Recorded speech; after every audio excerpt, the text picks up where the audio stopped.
For the latest in strategic affairs, subscribe to our YouTube channel. Click the bell icon for updates. Hello and welcome to the Gist on Strat News Global.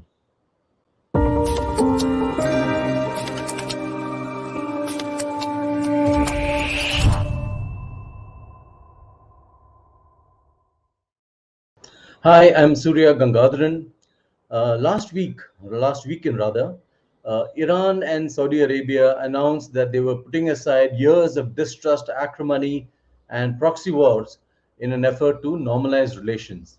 Now, they've been talking for some years, but in the last couple of years, it seems to have gathered the momentum. And the talks, incidentally, were hosted in Beijing by China. And they've been going on for some days, and finally there's been a breakthrough that they've announced. Exact details are still out there, but and they should be coming in soon. But this is seen as a huge development for the region, for the world, and obviously for India. We'll look at that in a little bit of time. As of now, let's try and look at what are the dynamics of this entire agreement. What can we expect going forward? I have with me the right man for it, Ambassador Talmiz Ahmad. He was our ambassador in Saudi Arabia and UAE. He's a scholar of repute and recently came out with his book last year on West Asia at War. Sir, glad to have you. Thank you very much, Surya. Sir, what can we read in this breakthrough that's been announced? What are your immediate reaction? Well, I have two reactions. Number one, this is a very important diplomatic breakthrough as far as Saudi Arabia and Iran are concerned. They have been estranged for 7 years. There have been very uneasy relations between them. They are engaged in two proxy wars in Syria and in Yemen, and there has been a lot of hostile rhetoric exchange between them. So yes, any agreement to restore diplomatic relations and to attempt to address issues that divide them is welcome. The second part is that it has been brokered by China. China has been an absent role player as far as regional politics is concerned. It has very significant political and economic relations with all the countries of the region. Its leaders have been frequent visitors to the region.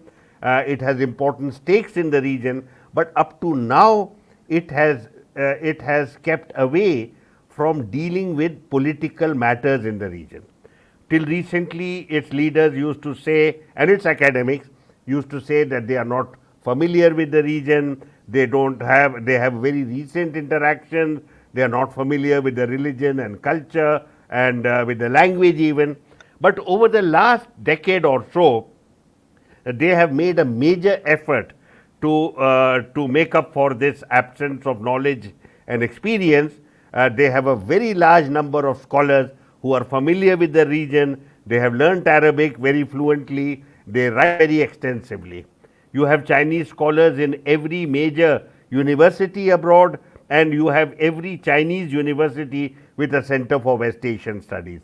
So yes, it is a very significant development for these two reasons. So, inevitable question. I should actually be talking about the accord really right now, but I want to go a little deeper into what you told us about China. How does China look at the region? Is there something there that they want, perhaps a vacuum that they sense they want to fill? There are two or three points to be made in response to your question. The first is that China has very high stakes in the region. More than half of China's energy comes from the region, and this quantum is more than double of what India imports from the region.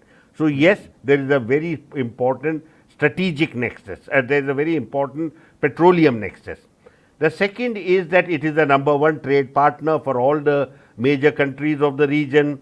It is also engaged in projects worth several $100 billion in the region. It has a community of 500 million as well. So, and now of course, the most important aspect of its presence in the region is the Belt and Road Initiative. All the major countries of the region are involved with the Belt and Road, not just as spaces through which logistical connectivity projects will pass, but they are also involved as consultants, with as investors and as contractors. So yes, there are all these factors. Now what has been, as I said, missing has been the political dimension. In till recent times, USA dominated the region militarily and politically.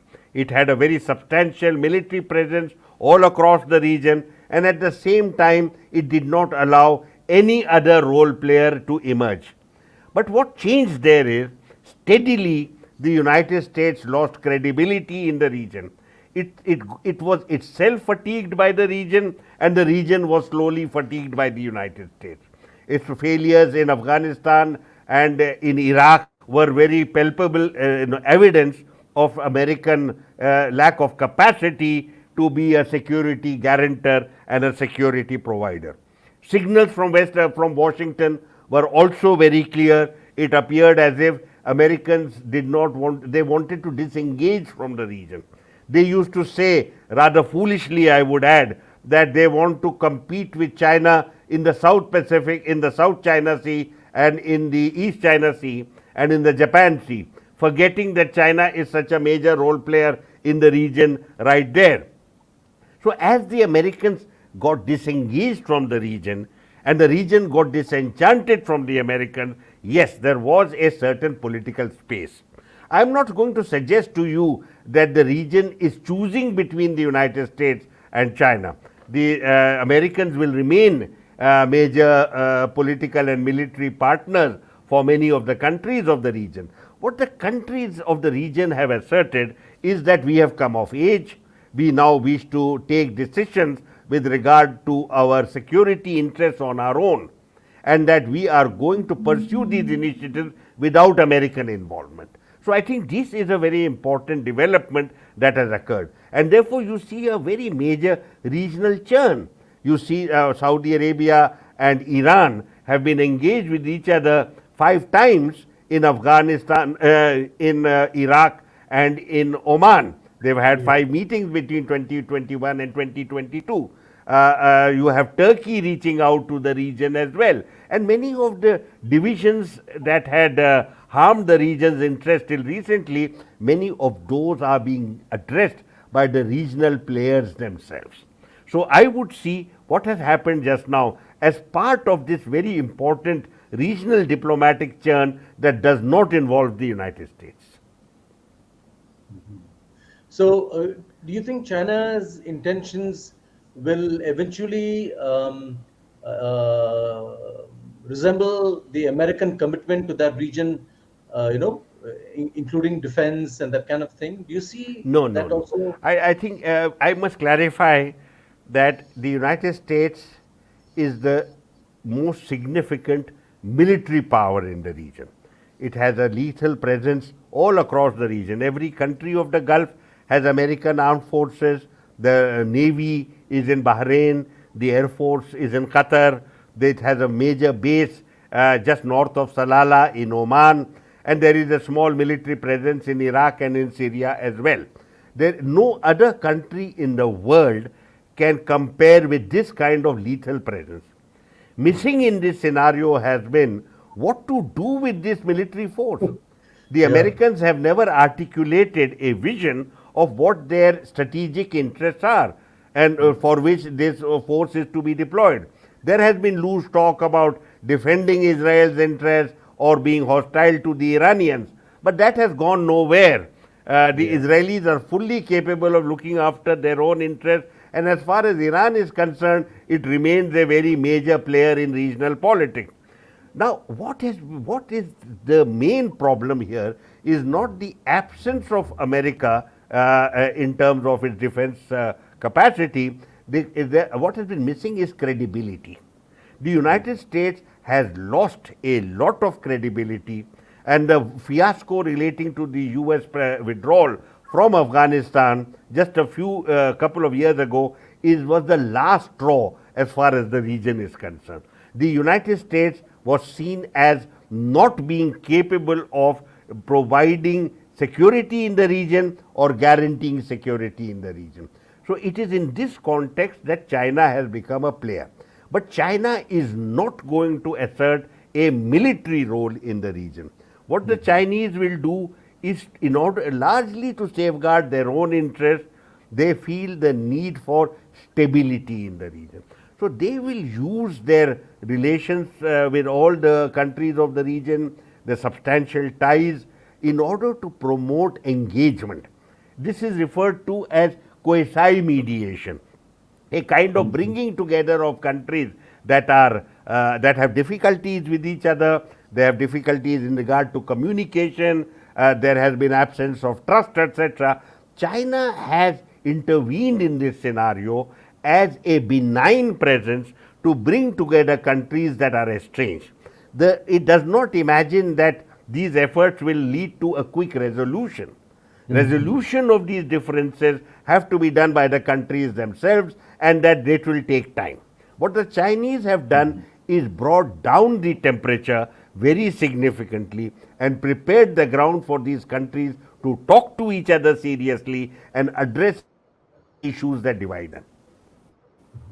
So China is being pragmatic, as they've always tend to be. Let's look at the two protagonists, Iran and Saudi Arabia. Details of the agreement are still out there. We have yet to get a sense of how it's going to be implemented, what is the time frame, etc., etc. But what is your sense of where this agreement is intended to take these two countries? I have a feeling, I think some of the information is already there. Besides the agreement talks about normalizing diplomatic ties at ambassador level within 2 months. It talks about respecting sovereignty, and it talks about non-interference in internal affairs. It does something more. It commits the two countries to agreements they had entered into earlier. There is the 1998 agreement that during the period of Rafsanjani, where they had, it was a very comprehensive agreement between Saudi Arabia and Iran in the background of the Iran-Iraq war and the need for normalization. At that time, Rafsanjani and Crown Prince Abdullah bin Abdulaziz had agreed to a comprehensive relationship which would have political, diplomatic, economic, commercial, investment, cultural ramifications. I recall at that time that Crown Prince Abdullah had said, what differences are there between us? There are no differences. We are both Islamic countries, and our people have engaged with each other for several centuries. The Crown Prince was not willing to allow the sectarian divide to be viewed as a factor in their estrangement. The second commitment is the security partnership agreement that they entered into in 2001. This was during the visit of President Khatami. President Khatami had entered into the. Now, the commitment is to go back to those two agreements that constitute the foundation of the modern day relationship. And I think this is significant. It is significant because they want to put the clock back, go back to better times, and to pick up the threads from that period and take it forward, with all the things that have gone wrong in between now being put on the back burner. There is another aspect to the relationship, to the engagement, that I want to emphasize. Look at the photograph. It is Mr. Wang Yi holding the hands of the two interlocutors, Iran and Saudi Arabia. What is the signal? The signal is China will continue to be a player in the relationship that these two build with each other. It will be a player, it will be the go-to capital if there are serious differences. It will be a catalyst to address some of the issues between them. It will be a promoter of harmony and stability as far as the relationships are concerned. So I think this is where we have to go, looking at the past and building up from there, with all the ugliness that has happened in between being overcome over a period of time, and China clarifying that it will remain a partner in the building up of these relations. So do you expect cessation of hostilities, say, in Yemen? I think Yemen is ready for peace. It has already enjoyed truce for a year. There are now serious political issues to be addressed. It's obvious that in the 8 years of conflict, the military factor was not able to address the issues for one side or the other. While the Saudis had unleashed very fearsome firepower and a large number of Yemenis were killed, they are still not able to capture Sana'a or Hodeida. And large parts of northern Yemen still remain under the Houthis. And there is no prospect that this was likely to change on the ground. So more people getting killed, but none of the battlefield targets being achieved. I think the two sides were ready for truce. What is therefore missing is the political factor. Now what needs to be addressed is how do you accommodate the Houthis in the political scenario and the economic scenario of the region. The Houthis are not an alien presence. Yeah. In fact, their ancestors had ruled Yemen for 1,000 years. Just because they are Zaidi and therefore Shia does not make them puppets of the Iranians. They are, as I would say, a legitimate presence in their country, and what needs to be done is to negotiate with them what kind of role they will have in the country. You cannot have a scenario in Yemen that excludes the Houthis. And this was the mistake the Saudis had made. The Saudis had also believed that somehow because of the sectarian affiliation, the Zaidis are puppets of the Iranians. They are not. It is actually Iranian role in Yemen was very limited. The Iranians have no strategic interest in Yemen, and the Saudis have a significant interest because of the 1400 kilometer border that divides the two countries, and a very porous border at that. The Saudis have concern with regard to what is happening in Yemen. But their approach was wrong.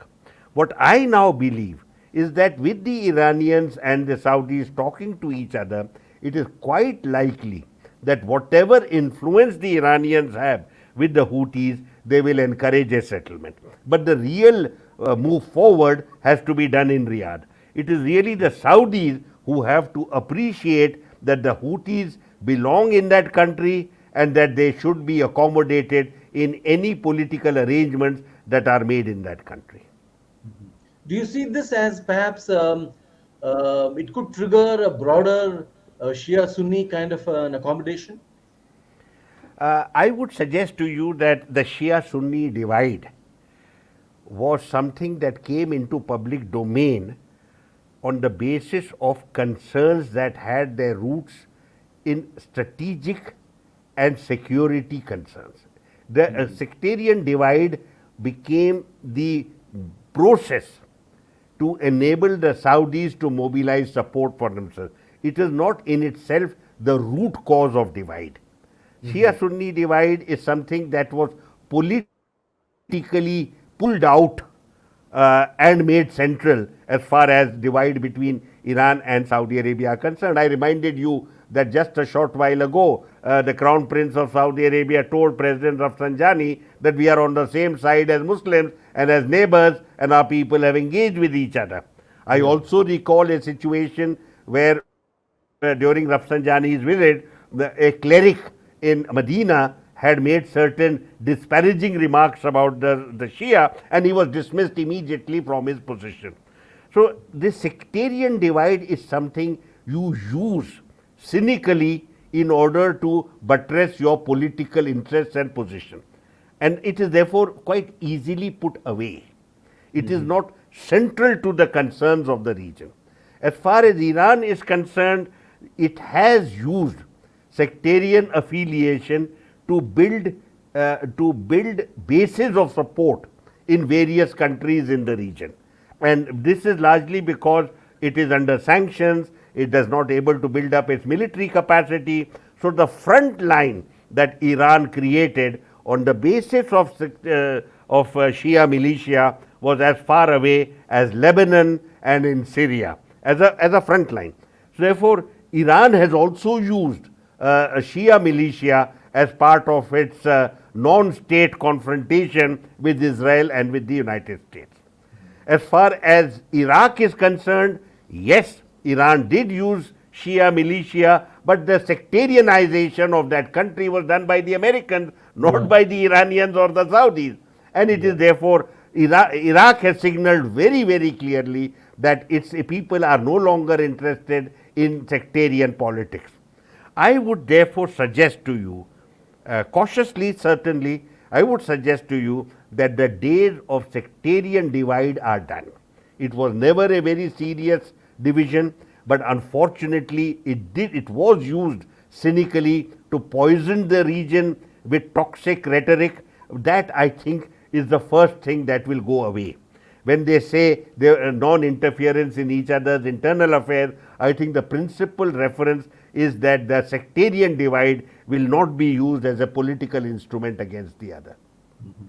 So you would see a gradual, perhaps, lowering of the profile of groups like Hezbollah? No. And less Saudi Hezbollah pressure serves on a very Syrians? different purpose. So Hezbollah has not been utilized by Iran against Saudi Arabia. Hezbollah Israel. is part of Lebanese politics. It was basically to empower the Shia, who were in the majority when under the old French colonial arrangement, real power rested with the Christians. I think much has moved forward since then. The Hezbollah is now a legitimate political party in Lebanon. It stands for elections. It supports the Christian president and the armed forces. So I think that aspect of sectarianization is today already on the back burner. What Lebanon needs today is not sectarian politics. It really needs a lot of support from all the countries of the region to support its political and economic order. Both are extremely fragile. They have nothing to do with sectarianism, but they have all to do with having a better political order supported. If you countries like Iran and Saudi Arabia can work together in Lebanon, genuinely for the interests of the Lebanese people, you could see a very new country emerging from the debris of the earlier conflicts. Now, the key question, sir, what happens to the entire outreach to Israel by some Arab states? The Saudis have held off so far. Where do you see this going? I think the Israeli approach to West Asia has been delusional. Just because the UAE came on board in 2020, in August 2020, in a certain short-term political context, it led the Israelis to believe that they could expand Arab support without doing anything for the Palestinians. This was wrong then and it is wrong now. My own view then was that UAE came forward on the basis of wanting to cultivate Trump and Netanyahu. Both were facing difficult elections at that time, and the UAE thought that I lose nothing in terms of supporting these two. And even if both lose, sections of the Israel lobby would be quite pleased with the UAE. UAE also has an advantage which hardly any other country has. It is an extremely affluent country, but Emiratis in its own country are not more than 10 or 12%. So there is no popular opinion that the leadership has to worry about. The other country that came on board was Bahrain. Neither of these countries has any strategic significance as far as the region is concerned. Not so Saudi Arabia. There was a major effort mounted by the Americans and by the Israeli, and that effort continues to this day, to get Saudi Arabia to recognize Israel and to normalize relations with Israel. But it is very difficult for the kingdom to do that. It is because they are the guardian of the two holy sites. They can't give up on Jerusalem. They have an Arab peace plan on the table, and that peace plan was articulated by their leader, King Abdullah bin Abdulaziz. And it is an Arab peace plan because it is approved by the Arab League itself. And it calls, and there is also the matter of political opinion, popular opinion, across the Arab world. Regardless of what sections of the Israeli and the American right wing might say, across the Arab world, there continues to be very significant support for the Palestinian cause and its Palestinian aspirations. And now you see the scenario in Israel of an extreme right-wing government carrying out murder and mayhem against the Palestinians, and you expect any Arab country to come forward and normalize relations. It's not going to happen. Therefore, I would argue to you that Israel lived in a delusional world, and I think that there is no future in that whatsoever. So I come to my last question, inevitable question. Where does the impact on India, you know, where do you see this impacting on us? It's a matter of very deep disappointment for me, who has lived in the region for a long time, and after retirement I have been agitating very strongly, along with a few other friends, for an Indian role in promoting stability and security in the region. I have consistently argued this point since 2011. My basic point was that we have a relationship that goes back 5,000 years.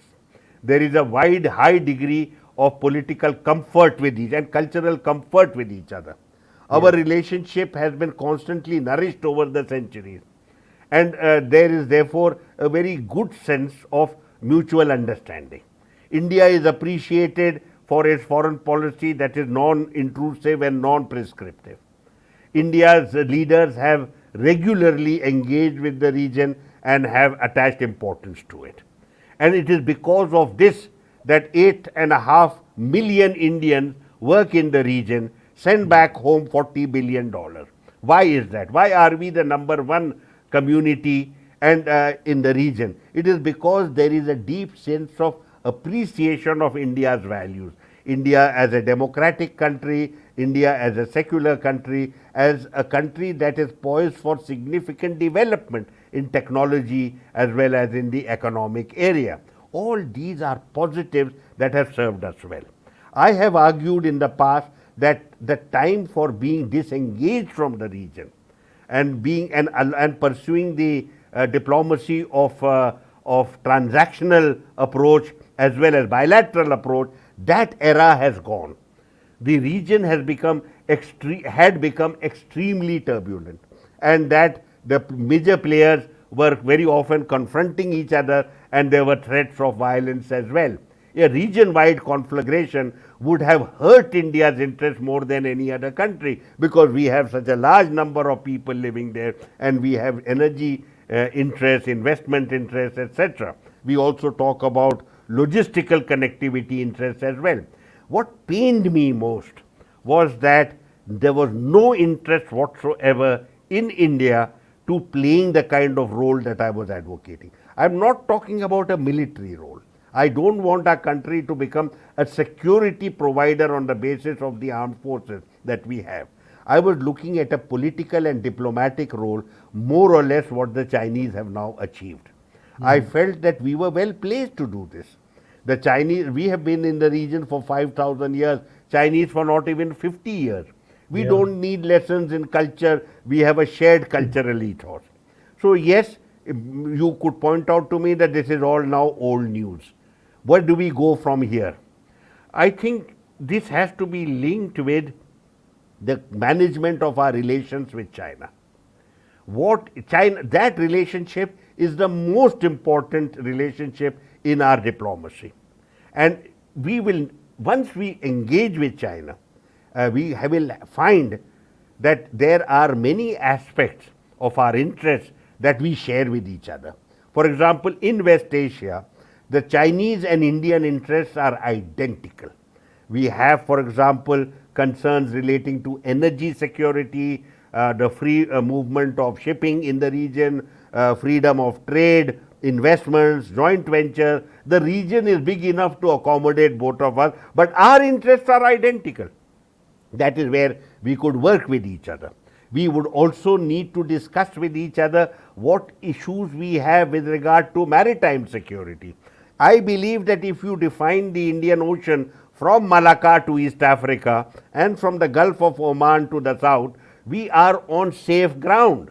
We should not be involving ourselves with the South China Sea and the East China Sea. Those are areas which are sensitive to China as well as to the United States, and it is for these two countries to be sorting out their issues. The Indian Navy should not cross Malacca and go into the South China Sea. Let us confine ourselves to the Indian Ocean proper, and you will find there is much we can do with each other for mutual benefit. And I think that is the way to go forward. Whether this can be linked with the larger relationship that we have and where we should take that, that is a matter for diplomats better informed than me. But one message I will give you, and there is no way you can promote India's interests and regional stability by affiliating India to any alliance as such which is being projected by the West.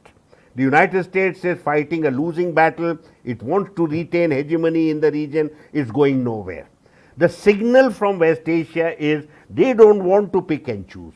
They want to work with all the countries in the world. They want to have good relations with all of them. There are benefits to be had from these kind of diverse relationships, and I think India should be at the heart of that initiative rather than picking and choosing and joining alignments that can only divide the world further.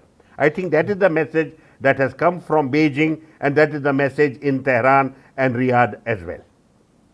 So just to sum up, this agreement between Iran and Saudi Arabia holds the potential to transform the region across every divide, political, ideological, sectarian, and so on. China appears to have stolen a lead march over here, but India need not be far behind.